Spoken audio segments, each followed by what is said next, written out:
قل هذه سبيلي أدعو إلى الله على بصيرة أنا ومن اتبعني سبحان الله وما أنا من المشركين. بسم الله الرحمن الرحيم. السلام عليكم ورحمة الله وبركاته. الحمد لله رب العالمين وبه نستعين على أمور الدنيا والدين والصلاة والسلام على أشرف الأنبياء والمرسلين نبينا محمد وعلى آله وصحبه أجمعين ومن اهتدى بهداه واقتفى أثره إلى يوم الدين. أما بعد، أيها الإخوة والأخوات, kaum muslimin wal muslimat yang semoga senantiasa dirahmati dan diberkahi oleh Allah Subhanahu wa taala. Alhamdulillah, kita bersyukur kepada Allah Subhanahu wa taala karena dengan nikmatnya kita bisa melangkahkan kaki menuju salah satu rumah dari rumah-rumah Allah Subhanahu wa taala untuk mendalami ilmu agama sebagai bekal bagi kita dalam perjalanan menuju kampung akhirat, menuju tujuan terminal akhir kita insyaallah ta'ala yang kita harapkan, yaitu surga Allah Subhanahu wa ta'ala. Mudah-mudahan kita semuanya termasuk bagian dari hadis Nabi sallallahu alaihi wasallam, man salaka tariqan yaltamisu fihi ilman sahhalallahu lahu bihi tariqan ilal jannah. Barang siapa yang menempuh perjalanan dalam rangka menuntut ilmu agama, maka Allah Subhanahu wa ta'ala akan memudahkan baginya jalan menuju surga. Dan semoga kita termasuk bagian dari hadis Nabi sallallahu alaihi wasallam, man ghada ilal masjid la yuridu illa an yata'allama khairan aw yu'allimahu illa kana lahu ajrun ka ajri hajin tamatin hajjatuh. Barang siapa yang pergi ke masjid tidak ada tujuan, tidak ada niat kecuali untuk ngaji ilmu agama, mendalaminya atau mengajarkannya, kecuali dia akan mendapatkan pahala seperti pahala orang yang berangkat haji dengan haji mabrur, haji yang sempurna. Ikhwani wa akhwati fillah, rahimani wa rahimakumullah. Alhamdulillah, kita sekarang berada di Masjid Nurul Jannah, ya. Dan pembahasan kita sekarang insyaallah ta'ala adalah tentang Nurul Jannah, cahaya, ya, surga. Tentang amalan-amalan yang akan mengantarkan kita menuju surga Allah Subhanahu wa ta'ala. Ya, maka kita mohon kepada Allah Subhanahu wa ta'ala sebagaimana Allah Subhanahu wa ta'ala memudahkan langkah kita berada di taman-taman surga dunia. Kita berdoa kepada Allah Subhanahu wa ta'ala agar Allah memudahkan langkah kita menuju surga yang sesungguhnya. Amin ya rabbal alamin. Ikhwani wa akhwati fillah, rahimani wa rahimakumullah. Surga adalah dambaan setiap kita, karena surga adalah puncak kenikmatan dan pesona. Allah Subhanahu wa ta'ala banyak menceritakan tentang keindahan surga di dalam ayat-ayat Al-Quran. Demikian juga Nabi sallallahu alaihi wasallam banyak menceritakan tentang keindahan-keindahan surga yang tentu saja keindahannya tidak pernah dilihat oleh mata, tidak pernah didengar oleh telinga, bahkan tidak pernah terlintas dalam benak manusia. Ma la ainun ra'at wala udhunun sami'at wala khatara ala qalbi bashar. Keindahan surga tidak pernah dilihat oleh mata, tidak pernah didengar oleh telinga, dan tidak pernah terlintas dalam benak hati manusia.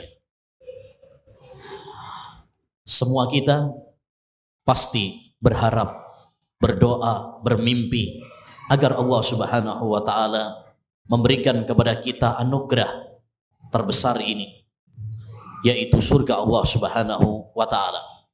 Karena inilah kesuksesan yang sesungguhnya, inilah kebahagiaan yang sesungguhnya, yaitu tatkala kita bisa menginjakkan kaki kita di surga Allah Subhanahu wa Ta'ala. Allah Subhanahu wa Ta'ala berfirman, "Faman zuhziha 'anil nar wa udkhilal jannah faqad faz wa mal hayatud dunya illa mata'ul ghurur."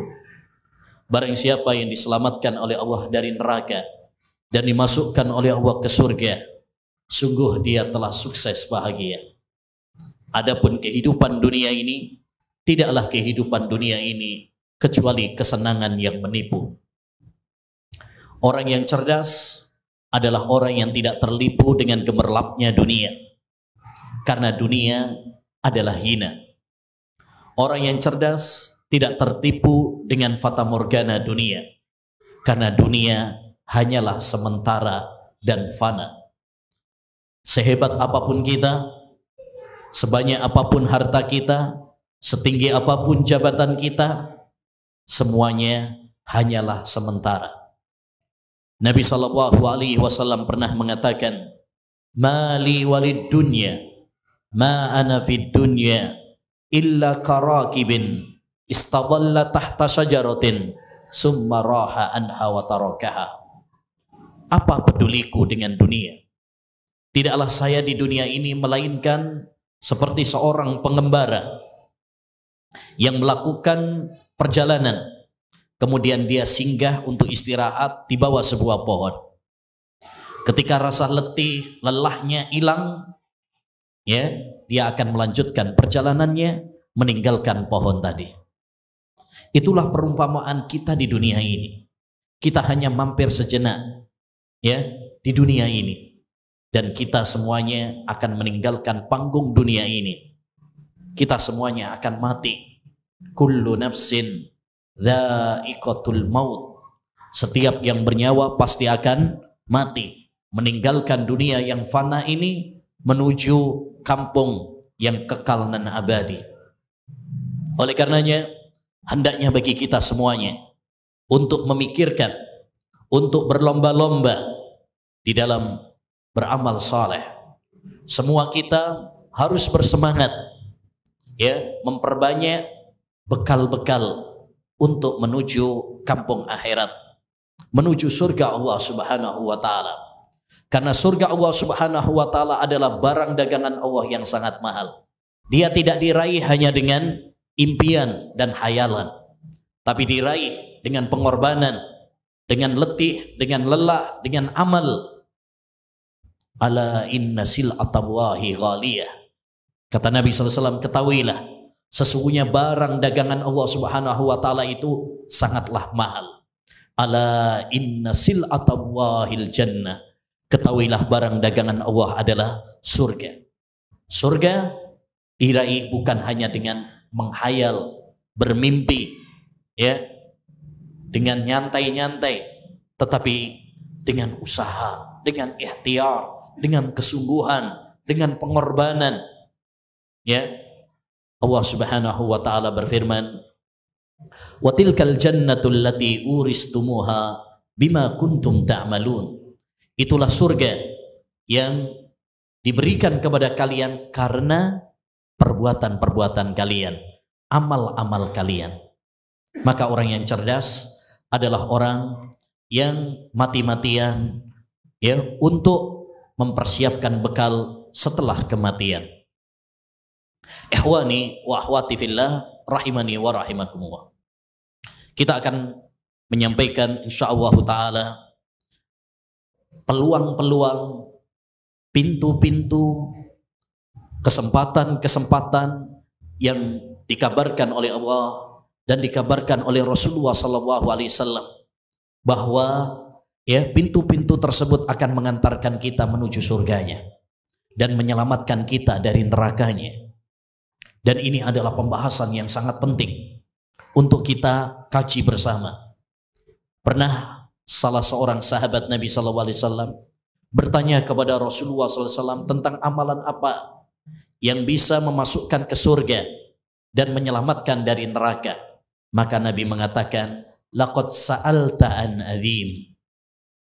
Kamu telah bertanya tentang sesuatu yang besar, sesuatu yang agung, sesuatu yang sangat penting.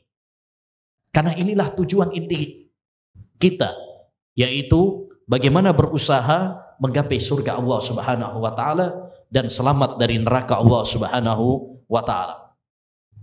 Dalam Musnad Imam Ahmad pernah diceritakan bahwa suatu saat Umar bin Khattab radhiyallahu an melewati sahabat Utsman bin Affan dan mengucapkan salam padanya. Namun sahabat Utsman tidak menjawabnya. Umar pun kemudian mengadu kepada sahabat Abu Bakar As-Siddiq. Wahai Abu Bakar, kenapa ya Utsman bin Affan tadi saya lewat di depannya, saya mengucapkan salam padanya tapi dia nggak jawab.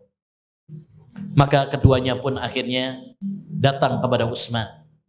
Kata sahabat Abu Bakar, wahai Utsman, sahabatmu Umar melewatimu dan mengucapkan salam padamu. Namun kata dia, kamu nggak menjawabnya. Kenapa? Kata Utsman bin Affan, saya nggak menyadari kalau dia lewat. Bahkan salam padaku, aku nggak tahu, aku nggak merasa. Karena saya sedang memikirkan sesuatu. Apa yang sedang kamu pikirkan? Utsman bin Affan mengabarkan, saya sedang memikirkan bagaimana cara saya nanti selamat di akhirat, selamat dari neraka Allah Subhanahu wa taala, dan bagaimana caranya bisa menggapai surga Allah Subhanahu wa taala. Subhanallah. Orang sekelas Utsman bin Affan, orang sekelas Abu Bakar As-Siddiq, orang sekelas Umar bin Khattab radhiyallahu an, sahabat-sahabat Nabi yang mulia, sahabat-sahabat yang pernah dikabari kabar gembira dengan surga. Namun mereka selalu memikirkan bagaimana caranya selamat di akhirat nanti. Bagaimana dengan kita? Oleh karenanya, kita akan menyampaikan insyaallah ta'ala beberapa amalan yang bisa mengantarkan kita ke surga. Mudah-mudahan Allah Subhanahu wa ta'ala memberikan kekuatan dan kemudahan kepada kita untuk bisa mengamalkannya, sampai Allah Subhanahu wa ta'ala memudahkan kita menginjakkan kaki di surganya. Dan hendaknya bagi kita berusaha untuk mengamalkannya, bukan hanya sekedar teori. Ilmu yang sebenarnya adalah ilmu yang diamalkan, bukan hanya sekedar untuk memperbanyak wacana, bukan hanya sekedar untuk ilmu pengetahuan, tetapi yang diamalkan dalam kehidupan. Jangan pernah kita meremehkan amal sekecil apapun, dan jangan mengulur-ngulur kesempatan. Khalid bin Mi'dan pernah mengatakan, jika telah dibuka kesempatan pintu surga kepadamu, maka segeralah kamu melakukannya, karena kamu tidak pernah tahu kapan pintu itu akan terbuka lagi untukmu. Kita nggak pernah tahu. Sekarang mungkin kita dimudahkan, suatu saat kita nggak dimudahkan lagi. Yang pertama, amalan yang pertama adalah dengan mengamalkan tauhid, beribadah hanya kepada Allah semata dan tidak menduakan Allah, menyekutukan Allah Subhanahu wa ta'ala. Rasulullah sallallahu alaihi wasallam bersabda, "Man mata wa huwa ya'lamu annahu la ilaha illallah dakhalal jannah." Barang siapa yang meninggal dunia dan dia mengetahui, meyakini, memahami la ilaha illallah, bahwasanya tidak ada sesembahan yang berhak diibadahi kecuali hanya Allah saja, yakni dia memahami tauhid, dakhalal jannah, maka dia akan masuk surga. Ini kunci surga yang paling utama, yaitu memahami tauhid, beribadah hanya kepada Allah Subhanahu wa ta'ala semata. Dan ini adalah masalah yang sangat penting. Kunci utama meraih surga adalah dengan tauhid. Karena tauhidlah Allah Subhanahu wa ta'ala menciptakan kita semua. Karena tauhidlah Allah Subhanahu wa ta'ala mengutus para nabi dan para rasulnya. Karena tauhidlah Allah Subhanahu wa ta'ala menurunkan kitab-kitabnya termasuk Al-Quran kepada kita. Karena tauhidlah Allah menciptakan surga dan neraka. Karena tauhidlah ya Allah menentukan nasib kita, apakah kita akan di surga ataukah kita akan di neraka. Oleh karenanya hendaknya bagi kita semuanya untuk bersemangat ya mendalami tauhid. Jangan pernah lengah, jangan pernah malas, jangan pernah kendor untuk mempelajari tauhid. Ya, Allah Subhanahu wa taala memerintahkan kepada nabinya, fa'lam annahu la ilaha illallah wastaghfir li dzambik. Wahai Muhammad, pelajarilah, ketahuilah bahwasanya tidak ada sesembahan yang berhak diibadahi kecuali hanya Allah. Surat Muhammad ayat 19. Kalau Allah Subhanahu wa taala memerintahkan kepada nabinya untuk mempelajari tauhid, maka demikian juga umatnya, kita semuanya ya wajib untuk bersemangat mempelajari apa? Tauhid.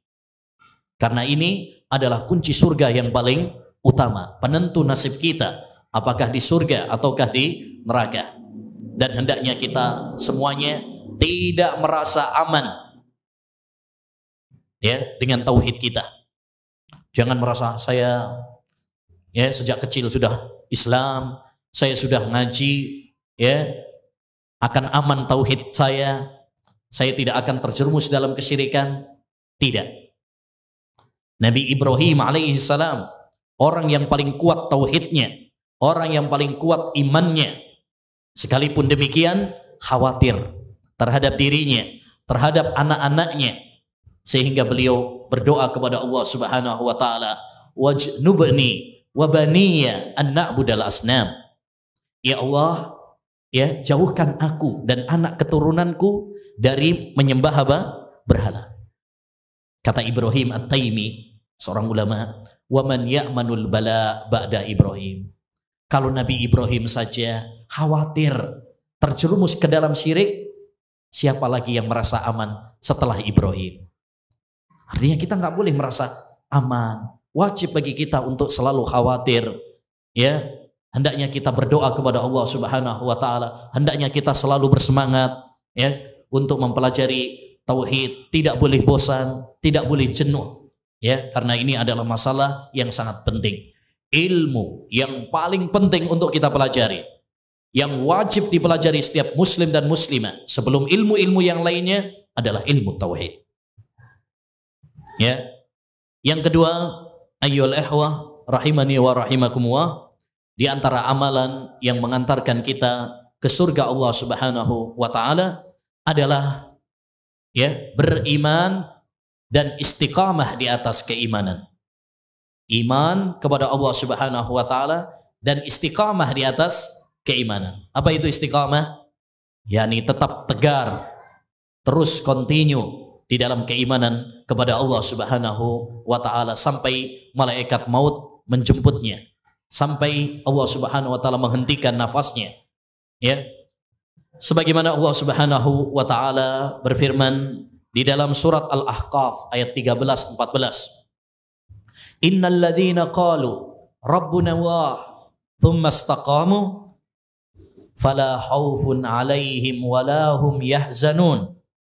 Ulaika ashabul jannati khalidina fiha jazaa'an bima kanu ya'malun. Kata Allah Subhanahu wa taala, sesungguhnya orang-orang yang mengatakan Rabb kami adalah Allah, yakni beriman kepada Allah Subhanahu wa taala, bertauhid, kemudian mereka istiqamah. Ini yang paling berat. Ini yang paling berat. Kalau mengaku iman banyak, tapi yang istiqamah di atas keimanan, ya, tegar di atas keimanan, tegar di atas tauhid, tegar di atas sunnah Nabi SAW, ini yang berat. Ya.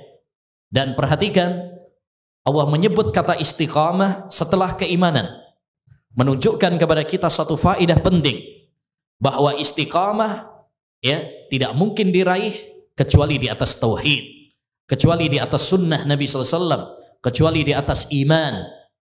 Ya, maka siapa yang ingin istiqamah, hendaknya dia memperkuat keimanannya selalu, karena iman manusia itu kembang kembes, ya, bertambah dan berkurang. Harus selalu dievaluasi, dikontrol. Sebagaimana kata Nabi alaihi salatu wassalam mengabarkan kepada kita, innal imana la yahluku kama yahluku thawb fajaddidul imana fi qulubikum. Sesungguhnya iman itu luntur sebagaimana baju itu luntur. Kita kalau pakai baju yang lebaran kemarin, kalau kita pakai terus luntur. Enggak secerah yang pertama kali kita beli. Begitu juga keimanan. Terkadang apa? Luntur. Fajaddidul imana fi qulubikum. Maka hendaknya perbaharui terus keimanan kalian. Terus perbaharui. Karena iman manusia kadang luntur, kadang kempes, kadang turun dengan maksiat-maksiat, dengan dosa-dosa yang dilakukan. Maka hendaknya bagi seseorang untuk selalu mengontrol keimanannya. Kemudian kata Allah, fala khaufun alaihim walahum yahzanun. Ini keutamaan orang-orang yang beriman dan orang-orang yang istiqamah. Tidak ada rasa takut kepada mereka dan tidak ada rasa kesedihan bagi mereka. Orang-orang yang beriman, orang-orang yang istiqamah, mereka adalah orang yang paling bahagia, orang yang paling tenang hidupnya. Oleh karenanya kebahagiaan itu bukan terletak pada banyaknya harta. Kebahagiaan itu bukan dengan tingginya jabatan dan tahta. Kebahagiaan itu tidak diraih dengan wanita dan narkoba, tetapi kebahagiaan itu adalah dengan iman, dengan amal saleh, dengan ketaatan kepada Allah Subhanahu wa taala. Ibrahim bin Adham pernah mengatakan, "Lau alimal muluku wa abnaul muluki ma kunna fi lajaladuna alaihi bisyuf." Andaikan para raja dan putra-putra mahkota mengetahui kebahagiaan di dalam hati ini, niscaya mereka akan merampasnya dengan pedang-pedang mereka. Ya, karena semua orang pengen hidup bahagia, pengen hidup nikmat, ya, pengen hidup tenang, ya. Tapi betapa banyak orang yang melimpah hartanya tapi nggak tenang hidupnya, mereka malah bunuh diri. Ya, betapa banyak orang yang sudah populer namanya, tetapi tidak merasakan kebahagiaan yang mereka cari. Lalu kata Allah, ulaika ashabul jannah khalidina fiha. Merekalah ya penduduk surga dan kekal di dalamnya. Jazaa'an bima kanu ya'malun, sebagai balasan atas apa yang mereka ya lakukan. Ini menunjukkan bahwasanya iman dan istiqamah di atas keimanan ya merupakan amalan yang mengantarkan pelakunya menuju surga Allah Subhanahu wa taala. Oleh karenanya hendaknya bagi kita untuk selalu ya mengontrol keimanan kita, berusaha meningkatkan keimanan kita. Ya, kalau kita punya HP-nya baterainya lemah, kita akan berusaha untuk ya mengecasnya. Maka begitu juga keimanan kita. Tatkala iman ini melemah, hendaknya bagi kita untuk apa? Ya, mengecasnya. Mengecasnya dengan apa? Dengan ilmu, dengan amal saleh, dengan berdoa kepada Allah Subhanahu wa taala. Ini cara-cara agar kita bisa istiqamah, dengan bergaul dengan teman-teman yang baik. Ya. Jadi yang pertama dengan ilmu. Kalau kita ingin istiqamah, hendaknya bagi kita semangat ngaji ilmu agama. Karena ilmu adalah sumber semua kebaikan di dunia dan di akhirat. Yang kedua, dengan banyak berdoa. Karena hati manusia itu apa? Lemah. Allah yang membolak-balikkan. Kalau Nabi Muhammad SAW saja berdoa kepada Allah, Allahumma ya muqallibal qulub, sabbit qalbi ala dinik. Ya Allah, zat yang membolak-balik hatiku, tetapkanlah hatiku di atas ya ketaatan kepadamu. Bagaimana dengan kita? Demikian juga hendaknya bagi kita mencari teman-teman yang baik, bergaul dengan teman sahabat-sahabat yang bisa menggandeng tangan kita menuju surga Allah, mengingatkan kita tatkala kita salah jalan, tatkala kita lalai. Penting, karena kita lemah tatkala kita sendirian, terutama di tengah dahsyatnya fitnah. Kalau Nabi Muhammad SAW saja ketika hijrah ke kota Madinah membutuhkan seorang teman, ya, yaitu Abu Bakar As-Siddiq radhiyallahu an. Bagaimana dengan kita? Kalau Nabi Musa alaihi salam saja tatkala menghadapi Fir'aun butuh teman, yaitu Nabi Harun alaihi salam. Bagaimana dengan kita? Kita butuh teman-teman yang baik, teman-teman saleh, ya, karena pengaruh teman sangat luar biasa. Al-mar'u ala dini khalilih, falyandur ahadukum man yukhalil. Seorang itu berdasarkan agama temannya, maka perhatikan dengan siapakah kalian berteman. Yang ketiga, di antara amalan yang mengantarkan manusia menuju surga Allah Subhanahu wa taala adalah melaksanakan kewajiban-kewajiban Allah Subhanahu wa taala. Seperti sholat 5 waktu, puasa Ramadan, ya, haji dan sebagainya. Kata Nabi sallallahu alaihi wasallam, "Man amana billahi wa bi rasulih wa aqamas shalah wa shoma Ramadan, kana haqqan 'ala Allah an yudkhilahul jannah." Barang siapa yang beriman kepada Allah dan beriman kepada Rasulnya, dia menegakkan salat dan berpuasa Ramadan, maka Allah pasti akan memasukkannya ke surga. Ya, demikian juga kata Nabi alaihi salatu wassalam, "Idza shallatil mar'atu khamsaha wa shamat shahraha wa ata'at zawjaha wa hafizat farjaha, qila laha udkhulil jannata min ayyi abwabiha syi'ti." Jika seorang wanita sholat 5 waktunya, puasa Ramadan, taat kepada suaminya, menjaga farjinya, maka akan dikatakan kepadanya, masuklah kamu ke surga dari pintu mana yang kamu suka.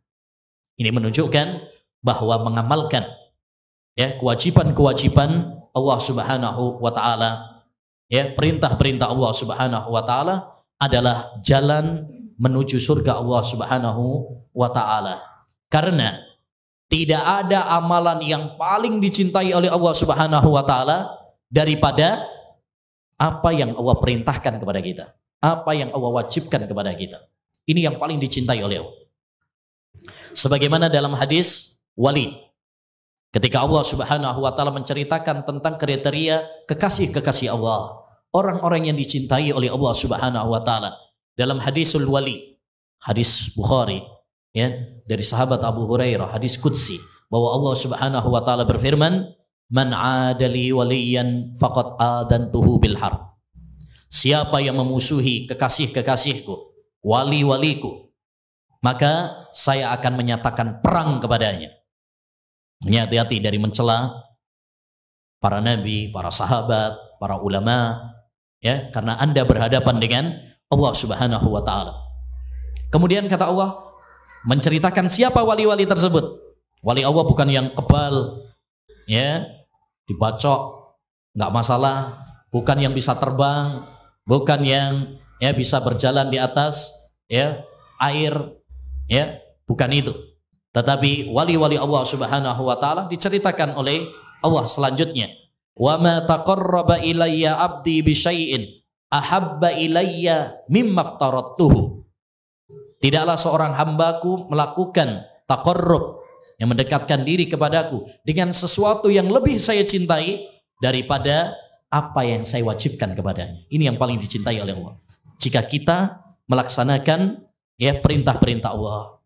Karena perintah itu ada yang wajib, ada yang sunnah. Yang paling dicintai oleh Allah adalah yang wajib dulu. Baru setelah melaksanakan yang wajib, kita berusaha menyempurnakannya dengan amalan-amalan sunnah. Wala yazalu abdi yataqarrabu ilayya bin nawafili hatta uhibbahu. Dan selanjutnya hambaku berusaha menyempurnakannya, menambahinya dengan amalan-amalan sunnah sehingga saya mencintainya. Ya, sehingga saya mencintainya. Jadi yang paling dicintai oleh Allah kalau kita melaksanakan yang wajib dulu.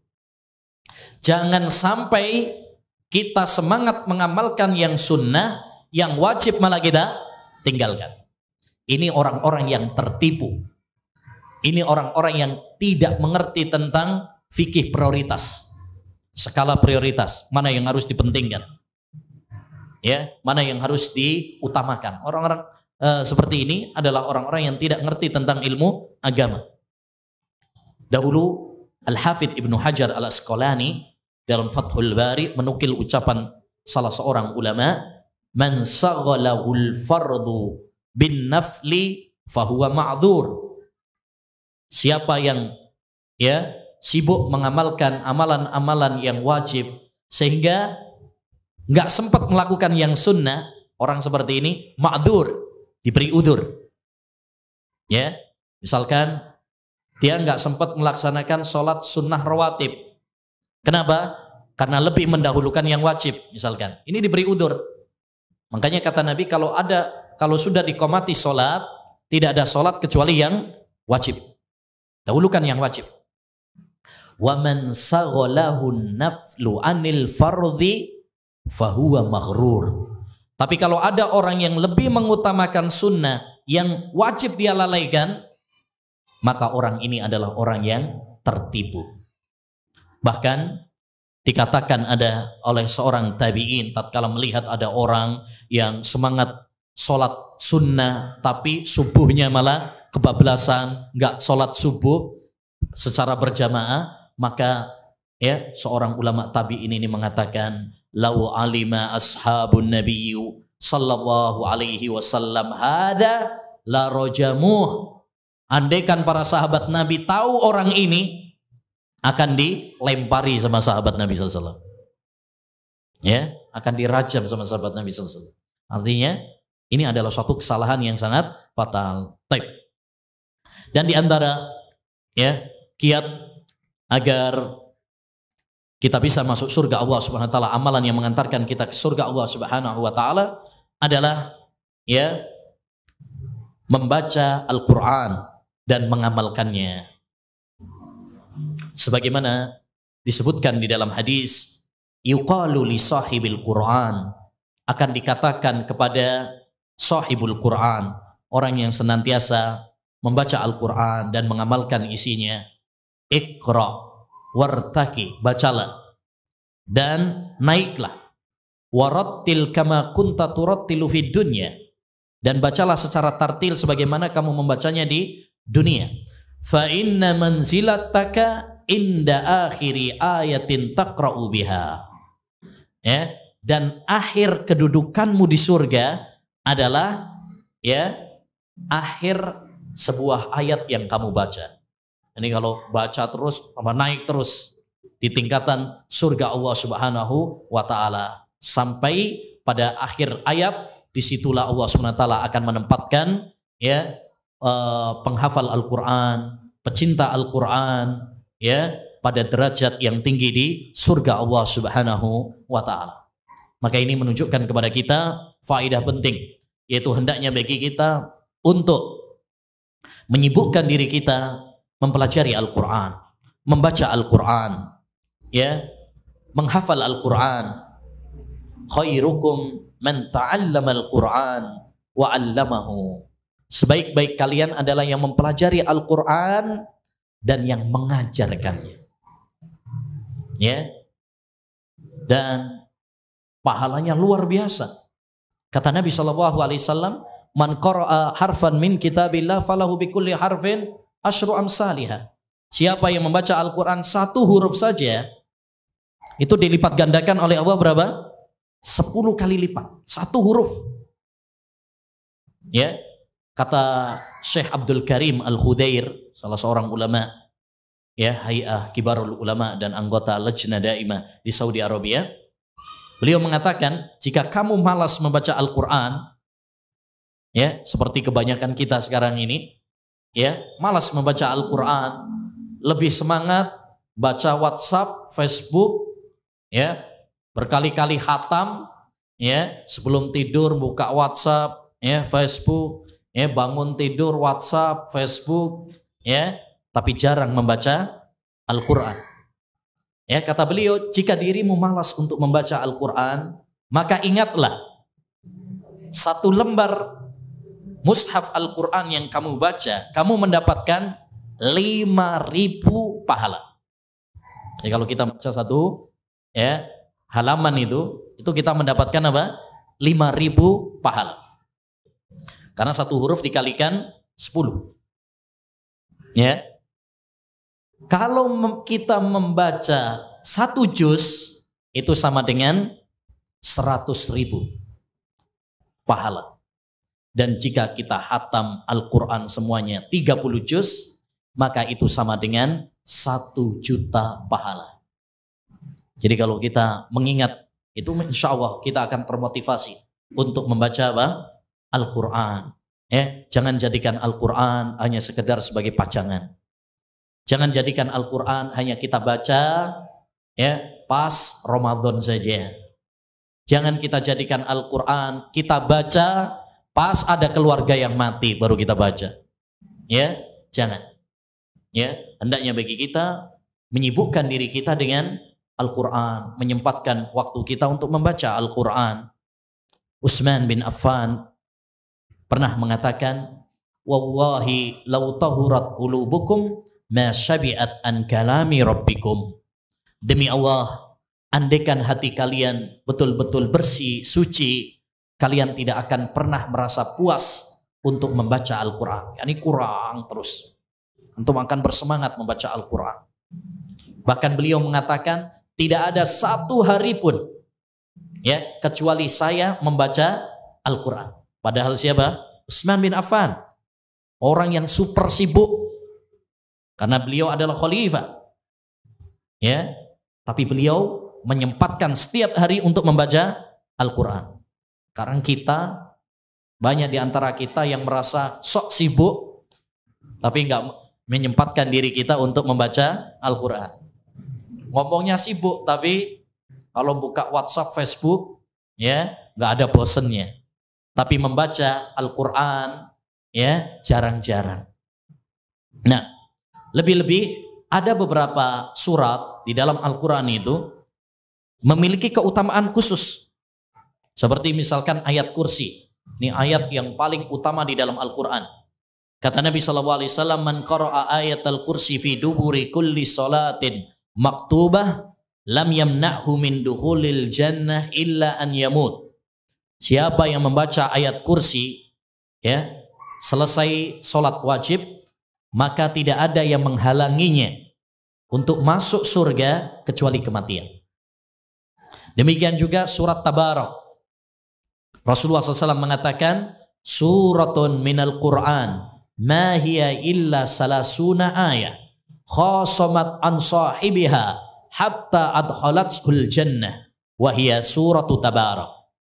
Sebuah surat di dalam Al-Quran hanya 30 ayat, tapi dia nanti akan membela orang-orang yang membacanya, mencintainya, mempelajarinya, membelanya sampai memasukkannya ke surga, yaitu surat Tabarak. Demikian juga surat Al-Ikhlas. Surat Al-Ikhlas, Qul huwallahu ahad, Allahus samad, lam yalid walam yulad, walam yakul lahu kufuwan ahad. Cuma berapa? 4 ayat, tapi keutamaannya luar biasa. Di antara keutamaannya, kata Nabi SAW, man qara'a qul huwallahu ahad 10 marrat banallahu lahu qasran fil jannah. Barang siapa yang membaca qul huwallahu ahad 10 kali, maka Allah akan membangunkan untuknya sebuah istana di surga. Padahal cuma berapa? Cuma 4 ayat toh. Artinya pendek. Sampai orang-orang kadang meremehkan. Kalau pas tarawih apalagi. Biar nggak lama-lama biasanya ada istilah kul huwaile. Maksudnya yang singkat-singkat aja ini. Tapi subhanallah, walaupun singkat, walaupun pendek, tapi kandungannya sangat luar biasa. Keutamaannya sangat luar biasa. Baik, dan di antara amalan pengantar surga adalah dengan berzikir kepada Allah Subhanahu wa ta'ala. Berzikir kepada Allah Subhanahu wa ta'ala. Terutama zikir dengan lisan. Karena zikir itu ada 2 macam ya. Zikir secara umum, yaitu setiap amalan yang mengingatkan kita kepada Allah Subhanahu wa ta'ala, itu zikir secara umum. Makanya sebagian ulama mengatakan, kullu amilin bi ta'atillah fahuwa dzakirun lillah. Setiap orang yang melakukan ketaatan itu pada hakikatnya apa? Berzikir kepada Allah. Orang yang sholat itu berzikir kepada Allah. Orang yang bersedekah itu zikir kepada Allah Subhanahu wa ta'ala. Orang yang menjenguk orang yang sakit itu berzikir kepada Allah. Karena mengingat melakukan ketaatan. Ini zikir secara umum. Yang kedua ada zikir secara khusus, yaitu zikir dengan lisan. Mengucapkan subhanallahil azim, subhanallah wa bihamdih, ya. Kemudian Allahu akbar, la ilaha illallah, misalkan la haula wala quwata illa billah dan sebagainya. Maka ini apa? Ya, zikir secara khusus. Ya, dan ini pahalanya luar biasa. Kata Nabi alaihi salatu wassalam, man qala subhanallahil azim wa bihamdi hurisat lahu nahlatun fil jannah. Barang siapa yang mengucapkan subhanallahil azim wa bihamdi, maha suci Allah subhanahu wa ta'ala, yang zat yang maha agung dan segala puji bagi Allah subhanahu wa ta'ala. Siapa yang mengatakan itu, hurisat lahu nahlatun fil jannah, akan ditanamkan untuknya ya pohon kurma di surga.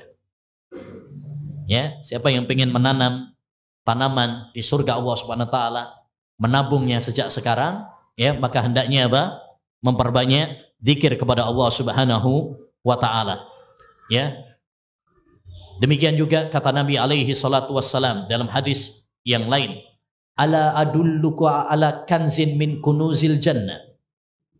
Maukah aku tunjukkan kepadamu harta simpanan yang paling berharga di surga? Harta karun, harta simpanan yang paling berharga di surga. Fakultu bala ya Rasulullah. Kata sahabat Abu Musa al-Asy'ari, mau wahai Rasulullah. Apa itu? Ya, beliau mengatakan, kul la haula wala quwata illa billah. Katakanlah, ya, ucapan la haula wala quwata illa billah. Tidak ada daya dan upaya kecuali dengan pertolongan Allah Subhanahu wa taala. Ya, maka hendaknya bagi kita untuk membasahi bibir kita, lidah kita dengan memperbanyak zikir kepada Allah Subhanahu wa taala, daripada ngelamun nggak jelas, daripada bengong, ya, lalai dari zikir kepada Allah Subhanahu wa taala. Maka hendaknya bagi kita memanfaatkannya dengan zikir kepada Allah Subhanahu wa taala, supaya kita ini, ya, nggak stres, nggak galau. Imam Ibnul Qayyim rahimahullah mengatakan, ya, orang itu stres, galau karena dua sebab. Yang pertama karena cinta kepada dunia, dan yang kedua adalah lalai dari zikir kepada Allah Subhanahu wa ta'ala. Berarti obat anti galau adalah dua, yaitu apa? Yang pertama adalah tidak cinta kepada dunia. Ya, jadikan dunia hanya sebatas jembatan untuk menuju akhirat. Ya, jadikan prioritas tujuan utama kita adalah akhirat. Ya, dunia hanya kita ambil secukupnya saja. Kita tidak tersibukkan, tidak tergila-gila dengan dunia. Yang kedua adalah hendaknya bagi kita untuk menyibukkan diri kita dengan ketaatan kepada Allah, dengan zikir kepada Allah Subhanahu wa taala. Ala bi dzikrillahi tatmainnul qulub. Ketahuilah dengan zikir kepada Allah, hati ini akan apa? Tenang. Ya, orang-orang yang berzikir kepada Allah Subhanahu wa taala, dia akan merasakan ketenangan, kenyamanan, ya, nggak pakai stres, nggak pakai galau, sumpek, ya, itu karena kurang zikir kepada Allah Subhanahu wa taala. Baik. Kemudian di antara amalan pengantar menuju surga Allah Subhanahu wa taala adalah berdoa meminta surga kepada Allah Subhanahu wa taala. Jadi kita berdoa kepada Allah Subhanahu wa taala, minta merengek kepada Allah Subhanahu wa taala agar Allah memberikan surga kepada kita. Ya. Karena yang punya surga itu siapa? Allah Subhanahu wa taala. Maka kalau kita minta surga, minta kepada Allah Subhanahu wa taala. Penting. Doa ini adalah sesuatu yang sangat penting. Kata Syekhul Islam Taimiyah dalam kitabnya Al-Wasiyatus Sughra, ad-du'a'u miftahu kulli khairin fid dunya wal akhirah. Doa itu adalah kunci semua kebaikan di dunia dan di akhirat. Ya, maka hendaknya bagi kita untuk minta kepada Allah, berdoa kepada Allah SWT. Dalam sebuah hadis Rasulullah SAW pernah mengatakan, "Man sa'alallahal jannata salasa marrat qalatil jannatu Allahumma adkhilniha." Barang siapa yang memohon kepada Allah surga 3 kali, maka surga akan mengatakan kepada Allah, "Ya Allah, masukkan orang ini padaku." Wa man istajara minan nasi minan nari salasa marrat, siapa yang minta perlindungan kepada Allah dari neraka 3 kali, qalatin nar, neraka akan mengatakan, "Allahumma ajirhu minan nar." Ya Allah, lindungi orang tersebut dari neraka. Ya, maka kita harus banyak berdoa kepada Allah Subhanahu wa taala, minta kepada Allah Subhanahu wa taala. Karena doa adalah ibadah. Ad-du'a'u huwal ibadah. Doa adalah intinya ibadah. Bahkan siapa yang tidak minta kepada Allah, Allah akan murka kepada kita. Man lam yas'alillah yaghdab alaih. Siapa yang tidak minta kepada Allah, Allah akan murka padanya. Subhanahu. Ya, alangkah luasnya rahmat Allah kepada hamba-hambanya. Taib, yang selanjutnya di antara kiat agar Allah Subhanahu wa taala memudahkan langkah kita menuju surga adalah dengan bertaubat kepadanya. Ya, bertaubat kepada Allah Subhanahu wa taala. Sebagaimana Allah berfirman dalam surat At-Tahrim ayat 8. Ya ayyuhalladzina amanu tubu ilallahi taubatan nasuha. Wahai orang-orang yang beriman. Dan ayat ini sebagai faedah. Ayat kalau didahului oleh Allah dengan panggilan wahai orang-orang yang beriman, maka itu adalah ayat yang sangat penting untuk diperhatikan. Sebagaimana kata sahabat Abdullah bin Mas'ud, "Idza sami'ta Allaha yaqul ya ayyuhalladzina amanu fa'ar'iha sam'ak." Kalau kamu mendengar Allah berfirman wahai orang-orang yang beriman, pasang telingamu baik-baik. Karena itu adalah ayat yang penting sekali. Dan ayat kalau dimulai dengan wahai orang-orang yang beriman, itu menunjukkan konsekuensi keimanan. Artinya kalau kita betul-betul beriman, kita akan melaksanakan perintah dalam ayat tersebut. Dan kita akan meninggalkan larangan dalam ayat tersebut. Maka kalau kita tidak mengamalkan konsekuensi ayat tersebut, curigai keimanan kita. Ya, wahai orang-orang yang beriman, tubu ilallahi taubatan nasuha. Bertobatlah kalian kepada Allah dengan taubat yang sesungguhnya. Ini perintah.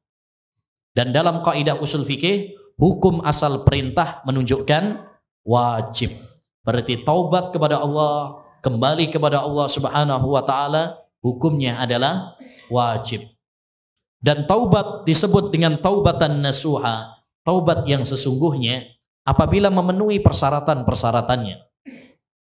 Yang pertama yaitu ikhlas karena Allah Subhanahu wa taala. Ya, taubatnya karena Allah, bukan karena manusia. Yang kedua, dia menyesali perbuatannya, bukan malah bangga. Dia menyesali, dia menangisi apa yang telah dia lakukan. Yang ketiga, ya, dia bertekad untuk tidak melakukannya lagi, tidak mengulanginya lagi. Karena orang mukmin tidak jatuh di lubang yang sama untuk kedua kalinya. Ya, dia bertekad. Bukan syaratnya tidak berdosa lagi ya. Itu bukan syarat. Karena manusia banyak salahnya. Kadang sudah bertobat jatuh lagi. Makanya Allah Subhanahu wa taala mengatakan ya, fastaqimu ilai wastaghfiru. Istiqomahlah dan minta ampunlah. Istighfarlah kepada Allah. Artinya orang itu istiqomah itu berat. Kadang-kadang jatuh lagi. Setelah taubat dia jatuh dalam dosa lagi. Jadi bukan suatu syarat orang itu tidak berbuat dosa lagi, tapi punya tekad yang kuat. Ya, punya tekad yang kuat untuk tidak mengulanginya. Yang keempat adalah dia berusaha mengiringinya dengan amal soleh. Innal hasanat yudhibna sayyiat. Karena amal-amal yang baik itu akan menghapus dosa-dosa. Ya. Dan jika itu dosa tersebut berkaitan dengan hak-hak manusia, ditambah satu lagi, yaitu minta apa? Dimaafkan dan dihalalkan. Itu baru disebut dengan taubatan nasuha, taubat yang sesungguhnya. Apa kata Allah selanjutnya? Asa rabbukum ayyukaffira ankum sayyiatikum. Allah akan mengampuni dosa-dosa kalian.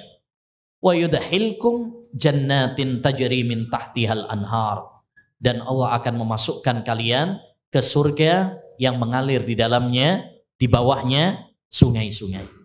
Yang menunjukkan bahwasanya taubat kepada Allah Subhanahu wa taala, istighfar kepada Allah Subhanahu wa taala merupakan amalan yang mengantarkan kita menuju surganya.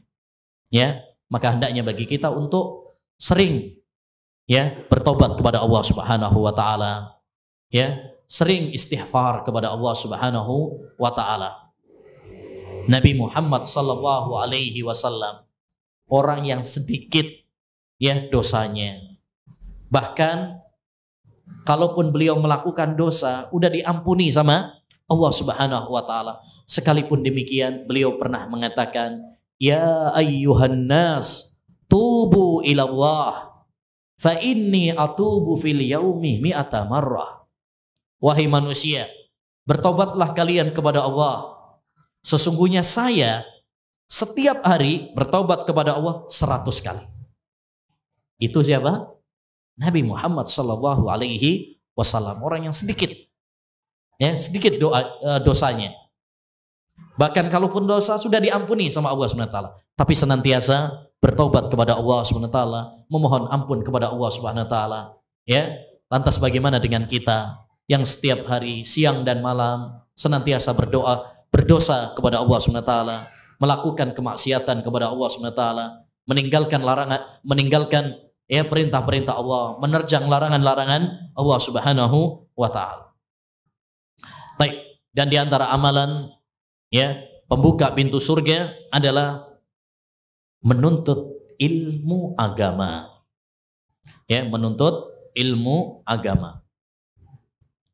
Sebagaimana dalam hadis yang masyhur dalam riwayat Muslim, Nabi sallallahu alaihi wasallam bersabda, "Man salaka tariqan yaltamisu fihi ilman, sahhalallahu lahu bihi tariqan ilal jannah." Barang siapa yang menempuh perjalanan dalam rangka untuk menuntut ilmu agama, maka Allah akan mudahkan baginya jalan menuju surga. Barang siapa yang menempuh perjalanan dalam menuntut ilmu itu ada dua macam. Yang pertama, ya, menempuh perjalanan beneran. Ya, kita keluar dari rumah kita, melangkahkan kaki atau berkendaraan, ya, menuju majelis-majelis ta'lim. Ini berarti menempuh perjalanan. Yang kedua adalah menempuh perjalanan yang nggak kelihatan. Ya, bukan menempuh perjalanan beneran, tapi dia adalah sarana untuk menimba ilmu, membaca, ya, menghafal, mencatat, ya, memurajaah, mengulang ilmu. Ini adalah apa? Sarana untuk menimba ilmu. Jadi barang siapa yang melakukan sebab untuk mendapatkan ilmu agama, maka Allah akan memudahkan langkahnya menuju surga. Kenapa? Kenapa menuntut ilmu itu adalah ya jalan pintas menuju surga Allah Subhanahu wa taala? Karena ilmu adalah cahaya yang mengantarkan kita mana rute yang mengantarkan surga Allah Subhanahu wa taala. Yang menyinari, menerangi jalan kita menuju surga Allah Subhanahu wa taala. Karena dengan ilmu kita bisa membedakan mana tauhid, mana syirik, mana rute yang mengantarkan surga, mana rute yang mengantarkan neraka, mana yang halal dan mana yang haram, mana sunnah dan mana bid'ah, mana yang hak dan mana yang batil. Ya, oleh karenanya hendaknya bagi kita semuanya bersemangat untuk menimba ilmu. Karena ini adalah jalan pintas menuju surga Allah Subhanahu wa taala. Dan agar kita mendapatkan ilmu agama, hendaknya bagi kita memperhatikan 5 hal. Yang pertama, hendaknya bagi kita menjernihkan wadah ilmu, menjernihkan hati dari kotoran-kotoran, dari noda-noda hati berupa syubhat dan syahwat. Ya, ketika hati ini bersih, maka Allah Subhanahu wa taala akan memberikan ilmu yang bermanfaat kepada kita. Maka bersihkan hati kita.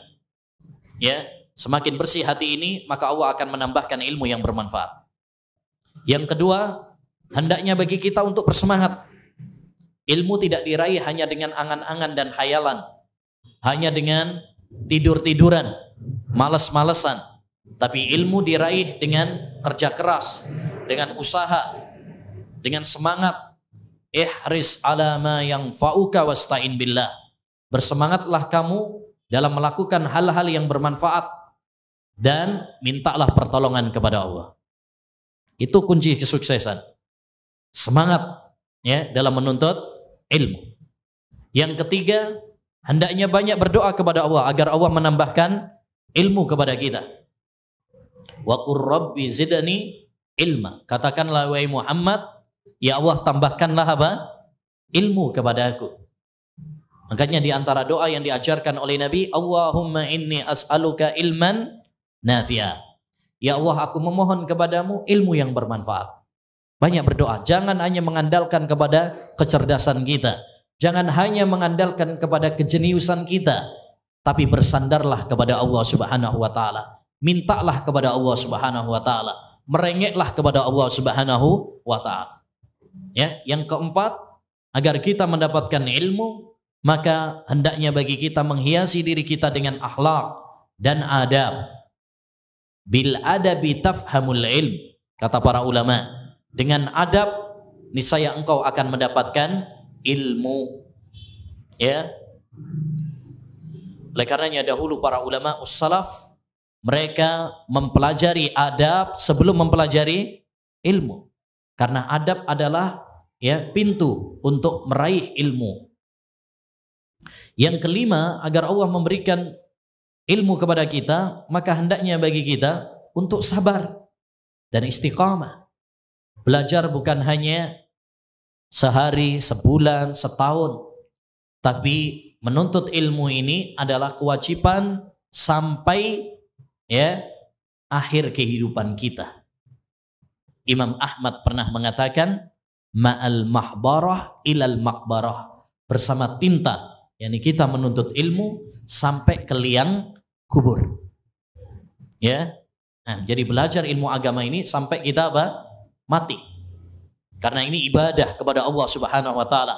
Dan ibadah kepada Allah finishnya bukan hanya akhir bulan atau akhir tahun, tetapi finish ibadah kepada Allah Subhanahu wa taala adalah kematian. Wa'bud rabbak hatta ya'tiyakal yakin.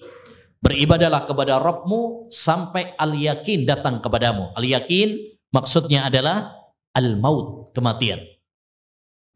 Dan di antara amalan ya yang mengantarkan kita menuju surga Allah Subhanahu wa taala adalah ya memperbanyak salat. Memperbanyak salat.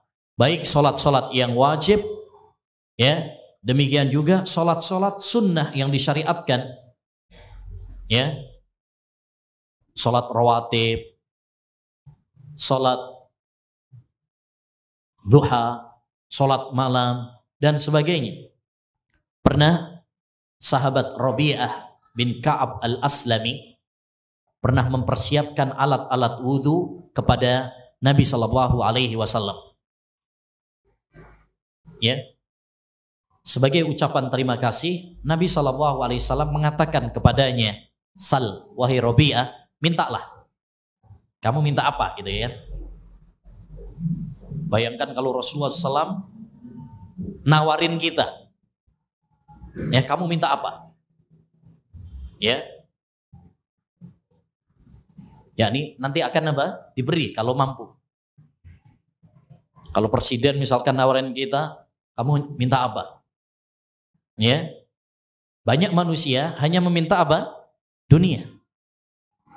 Ya, minta rumah, minta jabatan, minta sepeda. Ya. Tapi para sahabat Nabi SAW tidak menginginkan hal itu. Ketika Rabi'ah bin Ka'ab al-Aslami, mintalah. Yani kamu minta apa? Apa jawabannya? As'aluka murafaqataka fil jannah. Allahu akbar. Wahai Rasulullah, aku meminta agar aku bisa mendampingimu di surga. Ini cita-cita seorang mukmin yang sejati. Bukan dunia, tetapi surga Allah Subhanahu wa taala. Apalagi bisa berdampingan dengan orang yang kita cintai. Ya, orang yang kita idolakan, yaitu Rasulullah sallallahu alaihi wasallam. Bersanding dengan beliau, bertetangga dengan beliau, sungguh luar biasa. Kemudian apa jawaban Nabi? Ya, fa inni ala nafsika bikasratis sujud. Kalau begitu, bantulah aku mewujudkan keinginanmu itu, cita-citamu itu, impianmu itu dengan memperbanyak sujud. Maksudnya memperbanyak sujud apa? Memperbanyak sholat. Ya, memperbanyak sholat. Jadi sholat, baik sholat yang wajib maupun sholat-sholat sunnah yang disyariatkan, ini adalah amalan yang mengantarkan kita menuju surga Allah Subhanahu wa ta'ala. Selanjutnya, di antara amalan yang mengantarkan kita ke surga Allah Subhanahu wa ta'ala adalah berpartisipasi, ya, memiliki andil pembangunan masjid. Sebagaimana kata Nabi alaihi salatu wassalam, man bana masjidan lillah banallahu lahu baitan fil jannah. Di sini mutawatir. Barang siapa yang membangun masjid lillah, ini syarat ini, ikhlas karena Allah Subhanahu wa ta'ala, banallahu lahu baitan fil jannah, maka Allah akan membangunkan untuknya sebuah rumah di surga. Karena masjid adalah rumah Allah Subhanahu wa ta'ala, maka Allah akan balas untuknya al jaza min jinsil amal. Balasan itu tergantung kepada amalnya. Allah akan bikinkan, bangunkan untuknya sebuah istana rumah di surga. Yang tentunya lebih apa? Lebih baik. Ya, lebih indah. Maka hendaknya bagi kita untuk semangat punya andil pembangunan masjid, memakmurkan masjid. Ya, sesuai dengan kemampuan kita. Sesuai dengan kemampuan kita. Kalau kita mampu dengan uang, ya dengan uang. Kalau nggak mampu dengan uang, dengan tenaga. Udahlah, saya jadi apa? Kulinya, saya jadi tukangnya, nggak perlu dibayar. Ya, yang ibu-ibunya, ummahatnya, udahlah saya nanti bagian apa? Yang masain. Ya, punya andil dalam pembangunan apa? Masjid. Ya, sesuai dengan kemampuan masing-masing. Tapi ingat, semuanya itu syaratnya adalah apa? Lillah, karena Allah Subhanahu wa ta'ala. Jangan sampai kita bangun masjid supaya mendapatkan pujian, ya, mendapatkan penghargaan. Hati-hati. Atau punya tujuan-tujuan dunia.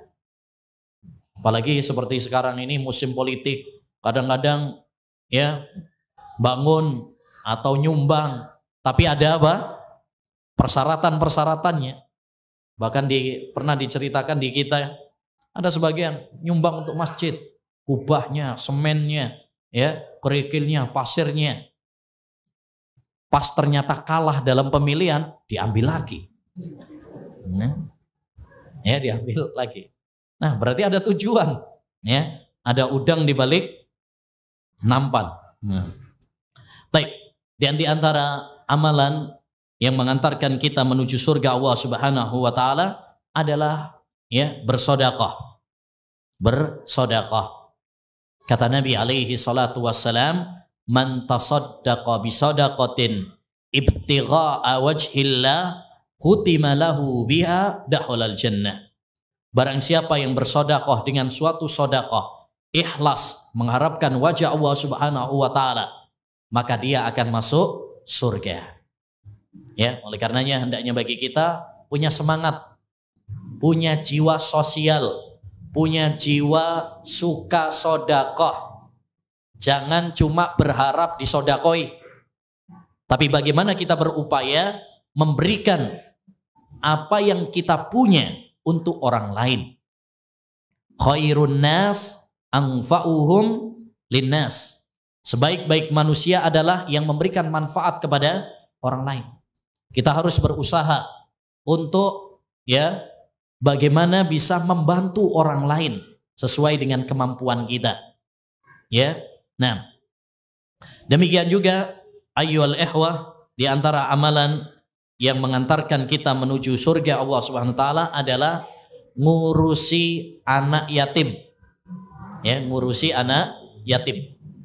Kata Nabi alaihi salatu wassalam, ana wa kafilul yatimi fil jannah wa asara bi usbuhi as-sababata wal wusta. Saya dan orang yang merawat anak yatim, mengurusi anak yatim nanti kelak di surga, yakni dia nanti akan dekat dengan Nabi SAW di surga. Tempat tinggalnya di surga nanti dekat dengan Nabi, bertetangga dengan Nabi, bersanding dengan Nabi SAW. Sedekat kata Nabi, antara jari tengah dengan jari telunjuk. Yani sangat dekat dengan Nabi SAW di surga. Ya, kata Imam Ibnu Battal mengomentari hadis ini, hendaknya bagi siapapun yang mendengar hadis ini untuk mengamalkannya. Untuk mengamalkannya agar dia menjadi pendamping Rasulullah SAW di surga, dan tidak ada derajat dan kedudukan di surga yang lebih tinggi daripada itu. Ya, hendaknya bagi kita berupaya. Ya, kalau mampu 10 anak yatim, alhamdulillah. Nggak mampu 10, paling tidak 5. Nggak mampu 5, mampunya cuma 1, ya 1. Ya, demikian. Kita harus punya cita-cita, punya cita-cita, punya semangat untuk berbuat amal kebajikan. Taib. Dan di antara amalan yang sangat penting juga yang mengantarkan kita ke surga Allah Subhanahu wa taala adalah akhlak yang mulia. Ya, akhlak yang mulia. Nabi SAW pernah ditanya, su'ilan Nabiyyu sallallahu alaihi wasallam an aktsari ma yudkhilun nasal jannah. Rasulullah sallallahu alaihi wasallam ditanya tentang amalan apa wahai Rasulullah yang paling banyak memasukkan manusia ke surga. Apa jawaban Nabi? Taqwallahi wa husnul khuluq. 2 kata Nabi. Amalan yang paling banyak memasukkan manusia ke surga, yang pertama adalah takwa kepada Allah, yakni menjalankan perintah-perintah Allah dan menjauhi larangan-larangan Allah Subhanahu wa taala. Bukan hanya dengan kata-kata, tapi betul-betul diamalkan. Ya. Jangan cuma pinter kata-kata takwa, menjual kata-kata takwa. Sekarang ini banyak takwa hanya dijadikan sebagai kata-kata. Masjid-masjid at-taqwa, apalagi majelis taklim at-taqwa, baju-baju takwa, bahkan ada tahu namanya tahu takwa. Bukan hanya dengan kata-kata yang paling penting. Yang paling penting adalah bagaimana kita merealisasikannya. Kemudian yang kedua, wa husnul khuluq, akhlak yang mulia. Jadi akhlak ini adalah sangat penting. Jangan kita meremehkannya. Sebagian ikhwan meremehkan masalah akhlak. Akhlak mah nomor sekian. Yang paling penting adalah akidah. Yang paling penting adalah manhaj. Sehingga dia meremehkan masalah akhlak, maka ini adalah apa? Kekeliruan. Justru akhlak termasuk bagian dari akidah. Makanya para ulama rahimahumullah dalam kitab-kitab akidah seperti As-Sabuni dalam kitab Aqidatus Salaf Ashabil Hadis, Syekhul Islam dalam kitabnya Al-Aqidah Wasithiyah atau Al-Muzani dalam kitabnya Syarhus Sunnah memasukkan pembahasan akhlak dalam kitab akidah. Menunjukkan kepada kita bahwa akhlak termasuk bagian dari akidah. Jangan dipisah-pisahkan. Ini masalah yang sangat penting akhlak ini. Dan akhlak itu terkumpul pada 3 hal yang disebutkan oleh Al-Imam Ibnul Mubarak rahimahullahu ta'ala. Beliau mengatakan husnul khuluq badlun nada wa kafful adha wa talaqatul wajah. Akhlak itu ada 3 perkara. Yang pertama adalah badlun nada, melakukan kebaikan, berbuat baik kepada orang lain, bermanfaat bagi orang lain dengan ucapan kita, tutur kata kita, perbuatan kita, harta kita. Apa yang kita bisa perbuat untuk orang lain, membahagiakan orang lain, menyenangkan orang lain. Itu akhlak yang mulia. Kata Nabi alaihi salatu wassalam, la an amsya ma'a ahin li fi hajatih khairun min an a'takifa sya'ran fi masjidi ada.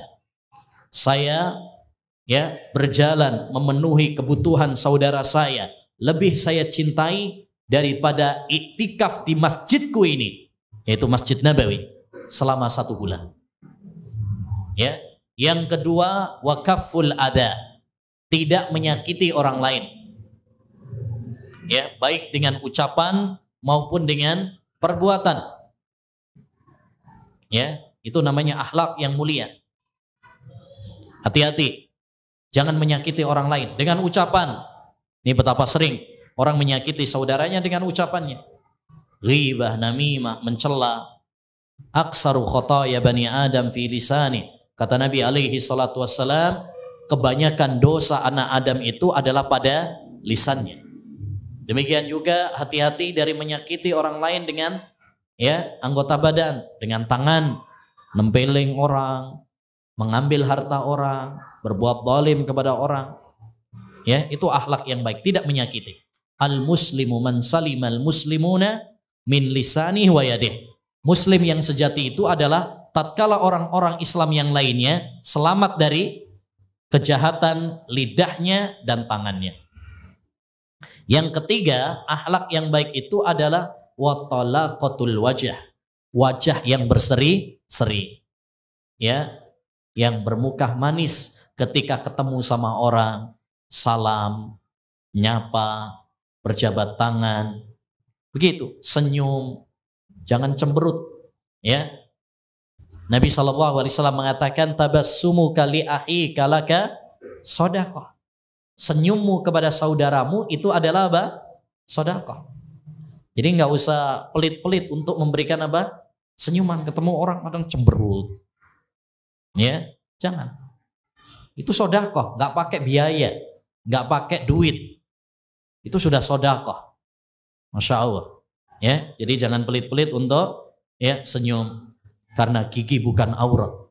Ya, nah, kemudian juga salam dan berjabat tangan. Nabi SAW mengatakan, innal mu'mina idza laqiyal mu'mina fasallama alaihi fa akhadha biyadihi tanasarat khatayahu kama yatanatharu waraqus syajar.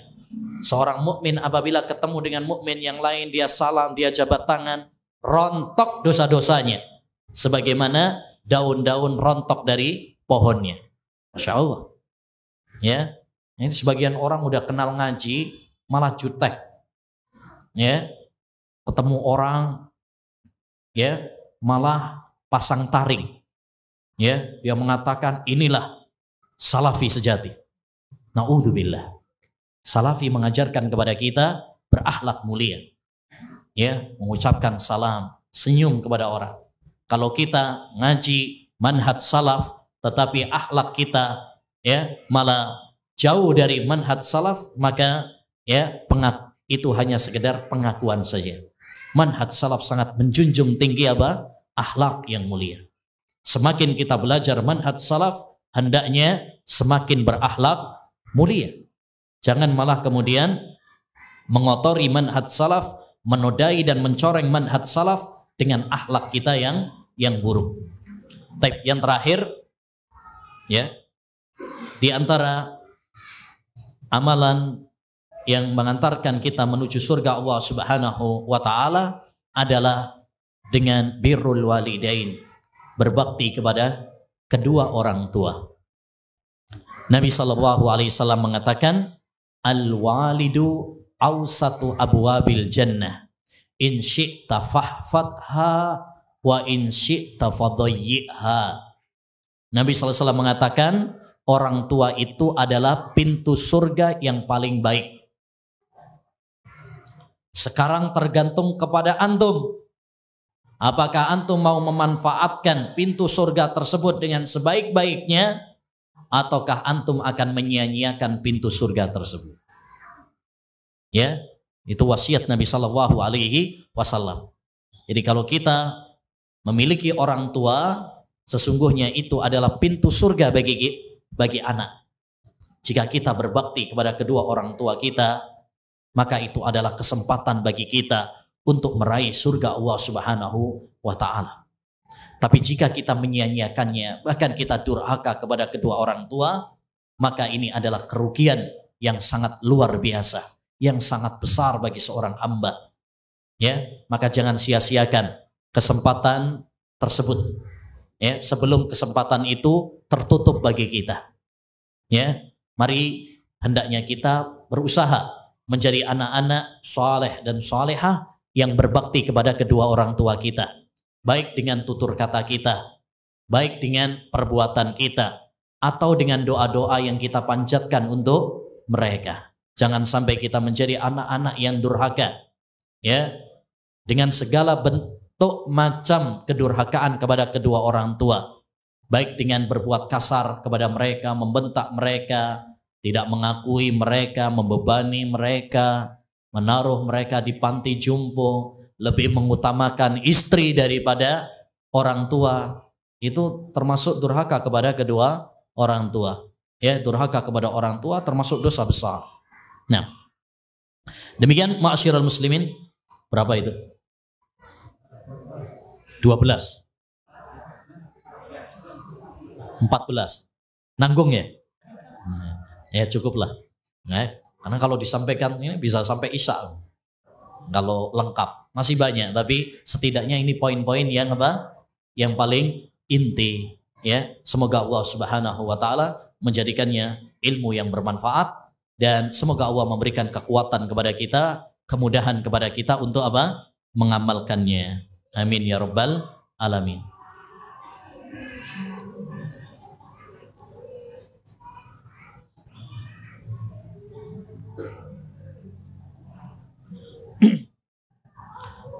Salahkah jika kita semangat selalu membaca Al-Quran karena kita beranggapan itu termasuk ibadah? Ya nggak salah. Memang membaca Al-Quran itu adalah apa? Ibadah kepada Allah Subhanahu wa ta'ala. Ya. Karena ibadah yang perlu kita pahami, ibadah itu definisinya adalah ismun jami'un likulli ma yuhibbuhu wa huwa yarda minal aqwali wal af'al adh-dhahirah wal batinah. Ya, setiap ucapan dan perbuatan yang dicintai dan diridhoi oleh Allah Subhanahu wa taala.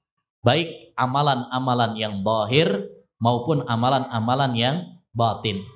Membaca Al-Qur'an dicintai oleh Allah atau tidak? Dicintai. Berarti itu termasuk ibadah. Ya. Nah,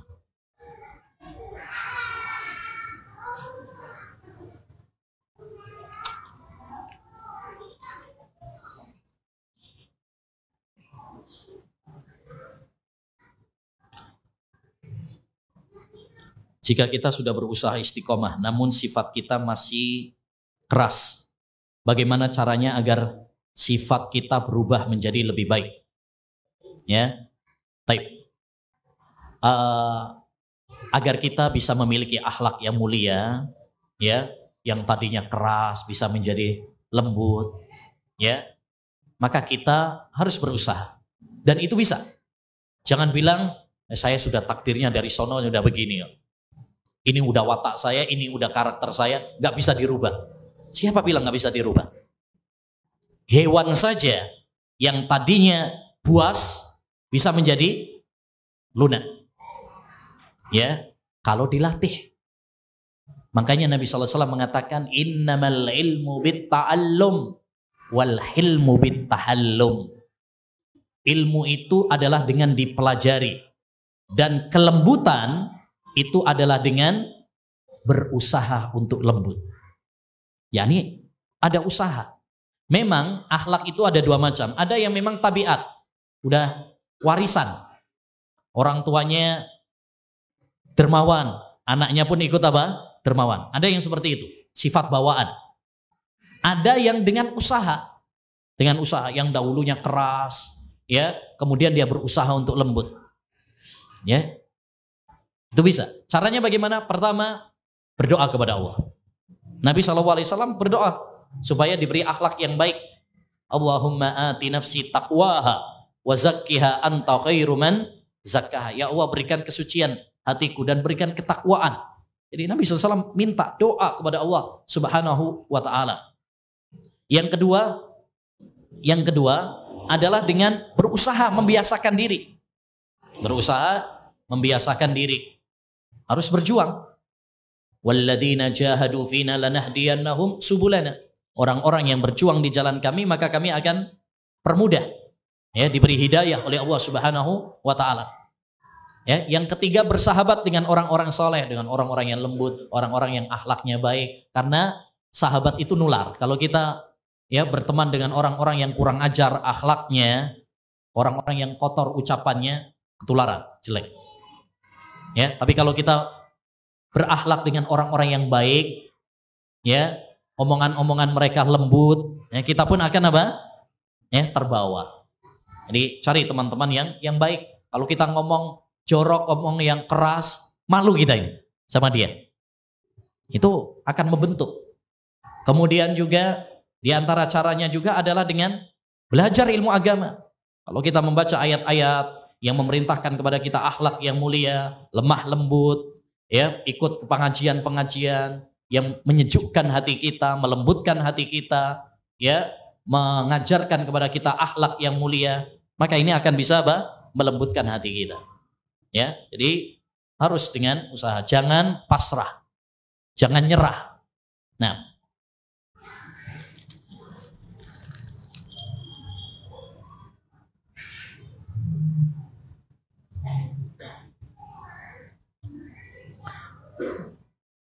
bolehkah sholat tahiyatul masjid setelah sholat asar? Ada khilaf di kalangan para ulama, tapi pendapat yang kuat adalah apa? Boleh. Karena ini termasuk sholat yang memiliki apa? Sebab. Nabi SAW mengatakan, idza dakhala ahadukumul masjid fala yajlis hatta yarka'a rak'atain. Barang siapa di antara kalian yang masuk masjid, maka jangan duduk, ya, kecuali dengan, ya, sampai dia sholat 2 rakaat. Tadi ini umum. Ya, ini umum. Jadi yang dilarang oleh Nabi SAW adalah sholat-sholat yang tidak memiliki apa? Sebab. Adapun yang memiliki sebab seperti sholat jenazah, sholat tahiyatul masjid dan sebagainya, maka ini adalah boleh. Ini pendapat yang kuat dalam masalah ini. Ya.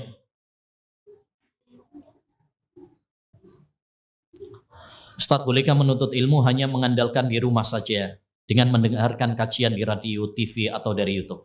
Ini termasuk tipu daya iblis. Ya, termasuk tipu daya iblis adalah menghalangi kita, ya, dari majelis-majelis ilmu. Ya, meruntuhkan semangat kita dari menghadiri majelis-majelis ilmu. Udah sekarang, ya, gampang, ada di YouTube, ada di radio, ada di TV. Akhirnya apa? Dia tidak menghadiri majelis-majelis ilmu. Ya.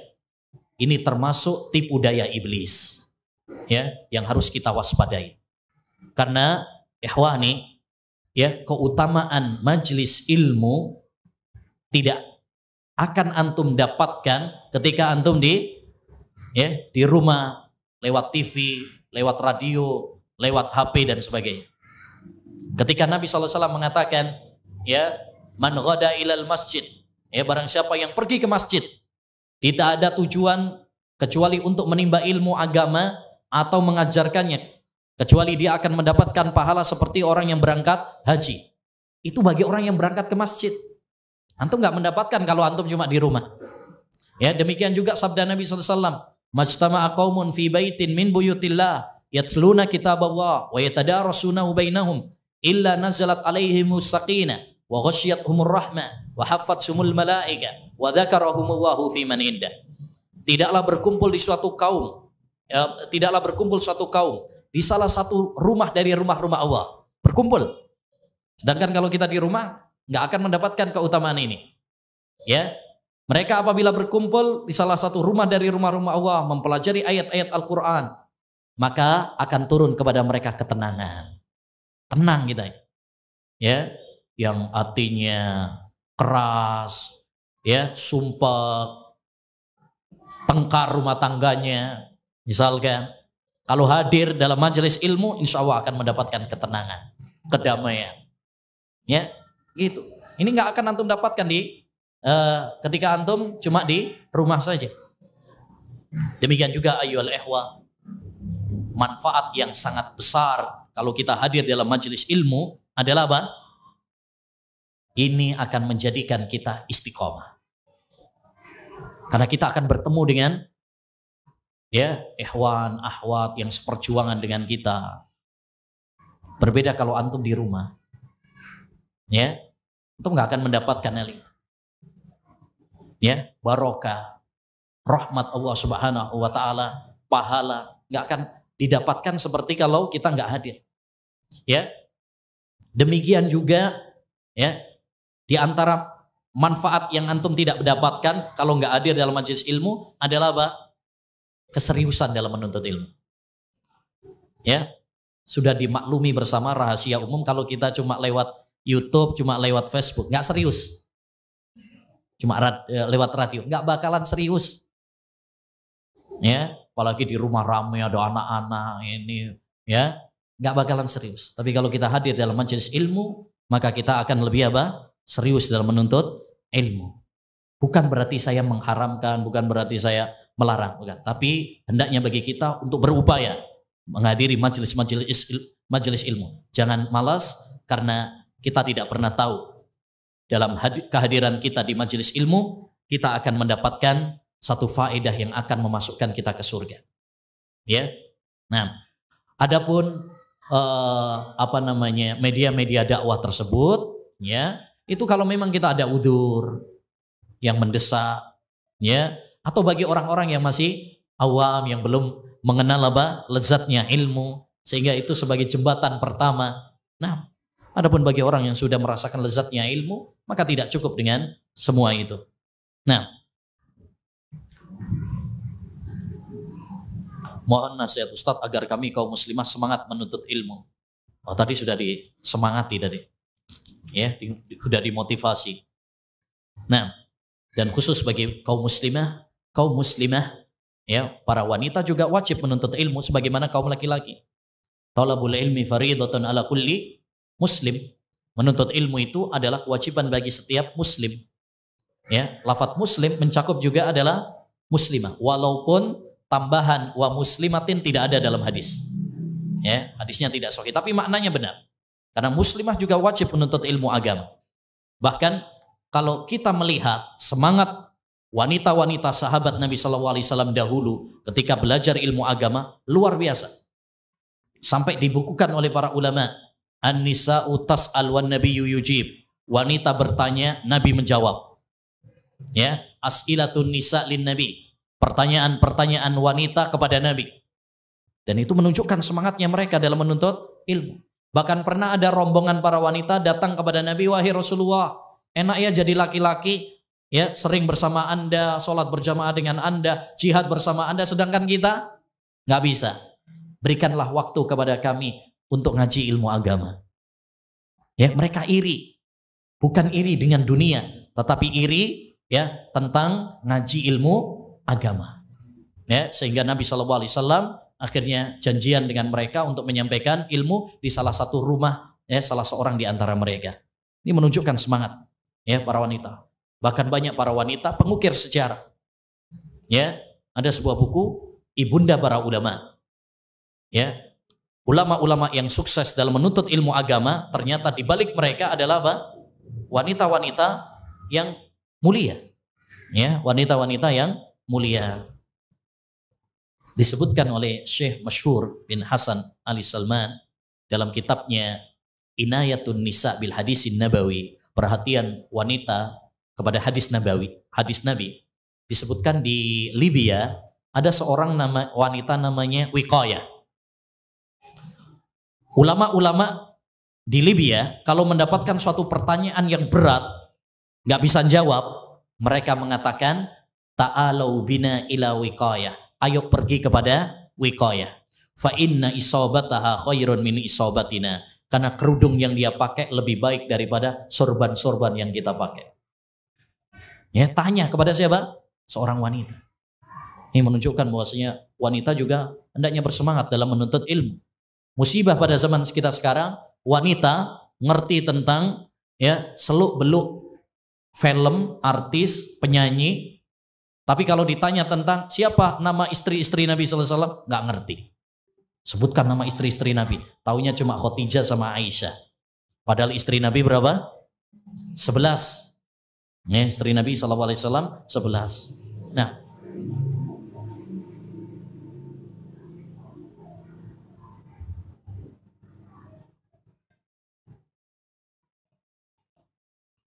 Ustaz, tolong nasihati kami para penuntut ilmu. Masya Allah, minta nasihat terus. Saya nggak pandai untuk memberikan nasihat. Ya, yang semampunya saja. Dengan banyaknya fitnah dalam menuntut ilmu syar'i di zaman ini, yaitu banyaknya tahdir sesama ustadz. Ya, jangan sibukkan diri ya dengan tahdir-tahdiran. Ya. Bukan kelas kita, bukan bidang kita. Sibukkan diri dengan menuntut ilmu, dengan ibadah kepada Allah SWT, karena itu yang tanggung jawab kita, itu tugas kita, itu kewajiban kita, itu yang akan ditanya oleh Allah Subhanahu wa Ta'ala. Ya, adapun masalah-masalah seperti ini jangan sibukkan. Ya, Nabi SAW mengatakan innas sa'ida laman junnibal fitan. Sesungguhnya orang yang berbahagia adalah orang yang dijauhkan dari fitnah-fitnah. Ya, tinggalkan ya berdebat, ya, apalagi bermusuhan hanya gara-gara masalah seperti ini. Ya, hendaknya bagi kita semuanya menyibukkan diri dengan menuntut ilmu. Masih banyak kitab-kitab yang belum kita baca, masih banyak masalah-masalah yang belum kita ketahui. Al-Qur'an belum kita hatamkan, ya, hadis Bukhari Muslim belum kita selesaikan. Kenapa kita menyibukkan diri dengan hal-hal yang tidak bermanfaat? Ya. Dan saya nasihatkan kepada para ikhwan, ya, jangan mengadu domba di antara para ustadz. Dengan pertanyaan-pertanyaan, bagaimana ustadz, pendapat antum tentang ustadz fulan? Ya. Jangan mengadu domba di antara ustadz. Ustadz itu manusia, bukan domba. Ya. Nah, jadi jangan diadu domba. Ya. Ngadu ayam aja haram, apalagi ngadu ustadz. Hukumnya dosa besar. Ya, nah, musibah pada zaman kita sekarang, banyak para penuntut ilmu menyibukkan hal-hal yang tidak bermanfaat. Min husni islamil mar'i tarkuhu ma la ya'ni. Termasuk kebaikan Islam seorang adalah meninggalkan hal-hal yang tidak bermanfaat. Ya, hal-hal seperti ini tidak bermanfaat bagi kita. Ya, yang bermanfaat adalah kita ngaji. Ya, Al-Quran, ngaji hadis Nabi SAW, ngaji ilmu, kita amalkan, kita dakwahkan. Itu yang bermanfaat bagi kita. Nah,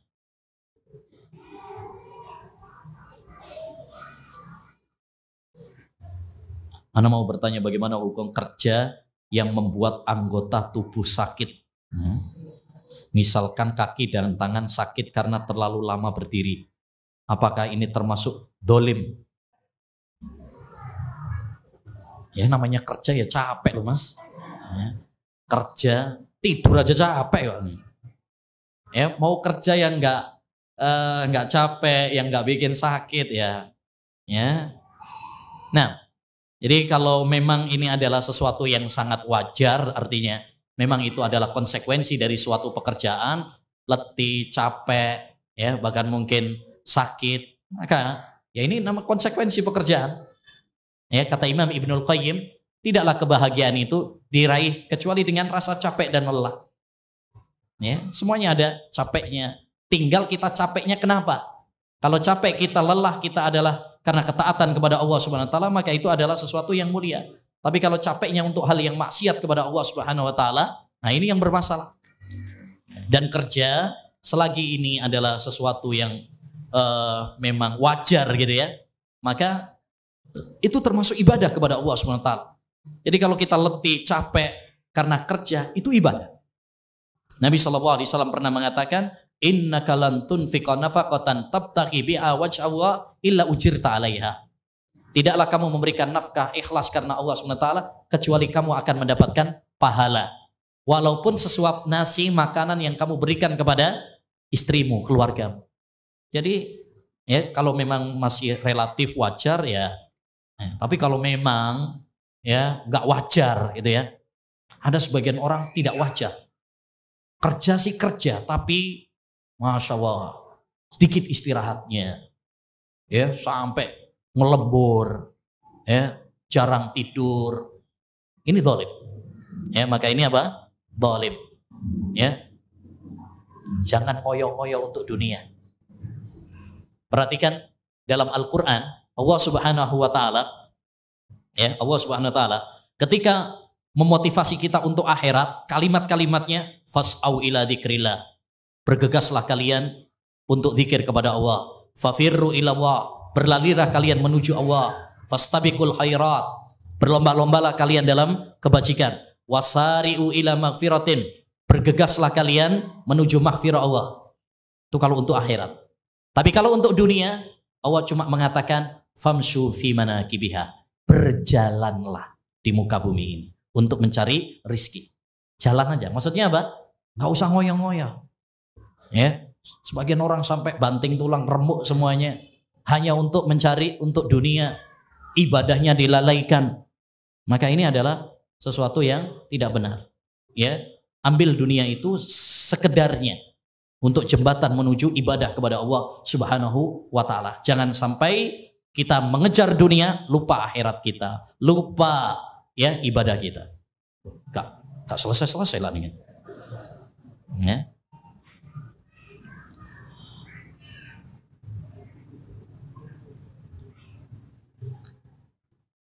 Ustadz, banyak teman anak yang bilang kalau tidak ikut maulid Nabi berarti kita nggak mencintai Nabi SAW. Ya, tolong jelaskan. Ya, karena mereka nggak ngerti tentang hakikat ya wujud cinta kepada Nabi Shallallahu Alaihi Wasallam. Sekarang saya tanya, siapa yang paling cinta kepada Nabi? Siapa orang yang paling cinta kepada Nabi SAW? Para sahabat Nabi SAW. Ya, kalau kita ditanya, siapa yang paling cinta kepada Nabi? Istri Nabi, sahabat Nabi, atau kita? Ya, tentu kalau kita ngaku kita lebih cinta kepada Nabi daripada sahabat dan istri Nabi, Masya Allah, alangkah jelasnya kebohongan kita. Kalau kita ngaku kita lebih cinta kepada Nabi daripada sahabat dan istri-istri Nabi, daripada Aisyah, daripada Hafsah, daripada Maimunah, dan daripada Abu Bakar, daripada Umar. Ini suatu kebohongan yang luar biasa. Ya. Sekarang pertanyaan selanjutnya, istri-istri Nabi, ya, para sahabat Nabi, ya, yang sangat cinta kepada Nabi sallallahu alaihi wasallam, apakah melakukan perayaan tersebut? Tidak pernah dinukil ya dalam hadis yang sahih, bahkan dalam hadis yang dhaif ya bahwa mereka melakukan hal itu. Itu menunjukkan bahwa cara cinta kepada Nabi bukan dengan seperti itu. Andaikan itu adalah cara cinta kepada Nabi, tentu mereka adalah orang yang paling apa? Terdepan melakukannya. Ya. Subhanallah. Hadis tentang gerhana matahari yang cuma terjadi pada zaman Nabi cuma sekali dalam seumur hidup. Cuma sekali. Itu saja hadis-hadis tentang masalah itu sekitar 20-an lebih. Ya. Sekarang kalau memang Nabi SAW mengajarkan, menganjurkan para sahabat melakukan, setiap tahun melakukannya, mestinya apa? Ribuan, puluhan ya hadis tentang masalah itu. Tapi ternyata tidak dinukil walaupun satu hadis. Cinta kepada Nabi bukan dengan perbuatan-perbuatan yang tidak dicontohkan oleh Nabi. Cinta kepada Nabi bukan dengan pengakuan, bukan dengan kata-kata. Cinta kepada Nabi adalah dengan beriman kepada beliau, membenarkan ucapan-ucapan beliau, dengan ketaatan kepada beliau. Ya, itu cinta kepada Nabi sallallahu alaihi wasallam. Baik. Afwan Ustaz, waktu sudah habis. Sip. Ya. Alhamdulillah. Baik. Demikian yang bisa kita bahas. Ya, mudah-mudahan bermanfaat bagi kita semuanya. Ya. Kita tutup dengan doa kafaratul majlis. Subhanakallahumma wa bihamdika asyhadu an la ilaha illa anta astaghfiruka wa atubu ilaih. Assalamualaikum warahmatullahi wabarakatuh.